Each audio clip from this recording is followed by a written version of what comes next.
Hello everyone, Leafreed here, and today we have The Lord of the Flies by William Golding. It was his first novel, and it's recognized as a modern classic and blah, blah, blah, blah, blah. But yeah, it just evokes a pure energy. And, and even though this was written, kind of for teens and for kids, it's incredibly powerful. It's incredibly thematic, and it delves into that line between civility and primalism and boyish nature and nature in general. This has been the inspiration for a lot of other things and modern adaptations in literature. I think something that really comes to mind is like Lost, for example.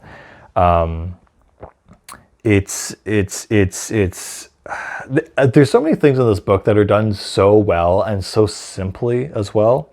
And so for those of you who don't know, Lord of the Flies, what it is about is a group of young boys, and this is coming from a British, like 1900 whatever context, who get stranded on an island, almost like a field trip thing, and they have to survive.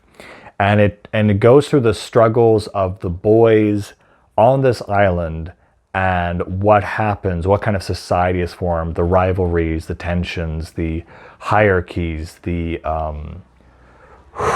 drama, for lack of a better word. The drama is mostly physical, unlike it is with women, but or anything. But yeah, no, it's very very emotional at times. I would say it mostly revolves around the character Piggy, who is like the fat kid and how they treat him. And he's become kind of a lasting archetype, if you will, that has survived this book, of the fat kid who, in the horror story and the drama or whatever, he's the one who's almost the comic relief, always gets the short end of the stick. Everyone bullies him, everyone picks on him, and usually that kind of character has a tragic death or a tragic sacrifice of some sort. And so it just goes into the, it's like, it very much resonates with the whole schoolyard bully archetype and the savagery of boys without, and without the parental restrictions and societal restrictions on them. And it's as if we were reduced to a place where we did not have the institutions around us. If you just took these young boys and placed them in the wild, outside of civilization, would they still be civilized, or would they be savages? And to what extent would that civility or savagery extend? And of course, the image on the front of the book is the Lord of the Flies himself. And so they have this very almost magical, poetic moment where they've killed a pig, and that's kind of like a status symbol. And so they put this pig's head on a pike to symbolize, who the leader is. And it becomes almost like their little god or something. They pray to it almost. And of course, flies congregate around the pig's head because it's rotting flesh, and of course they need it to eat. And there's this moment where, to the main character, this pig's head, it almost seems to be talking to him. And he says, "My name is Beelzebub, the Lord of the Flies." And that is just an extremely creepy and extremely provocative scene and theme that is really generated in this book. It really seeps of a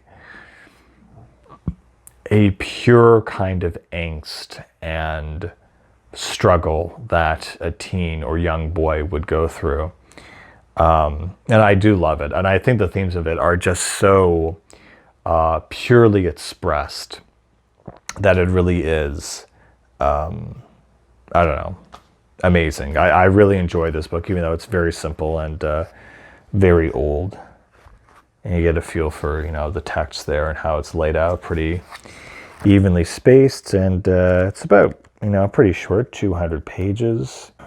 Oh, and I love how he describes things, because he describes things as if it was, well, like a boy describing it. There was an odd shape and they tried to understand what it was.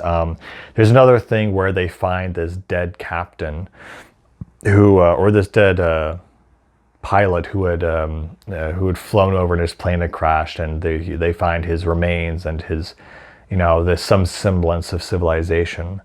And so this whole book very much has a vibe similar to Heart of Darkness, but for kids. And preferably, I mean, honestly, I prefer this version of Heart of Darkness because it's maybe not so much the journey as they go deeper into the jungle, they become more mad, but it's just the essence of time moving and things getting more and more chaotic until the main character almost snaps, and the tension just grows and grows and grows.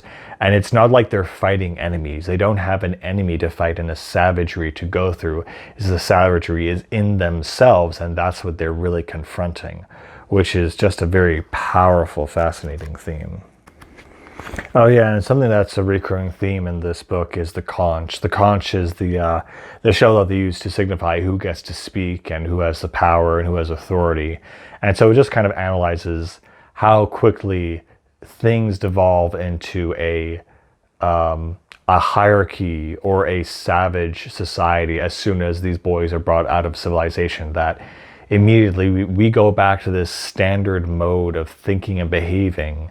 And is a commentary on society in general, that without these restrictions or laws or whatever, that we would become no better than a normal tribe, that there's something in our nature that is represented and defined through this book and through this journey and through this adventure. But yeah, that's pretty much all I really wanted to say for what it is. I think it's pretty impactful and a pretty decently short book, and pretty well written. Anyway, I think anyone can really enjoy it from any spectrum of age. So anyway, there it is. And yeah, I hope you guys pick this up and enjoy it if you haven't already. And I'll see you guys later. And as always, keep reading.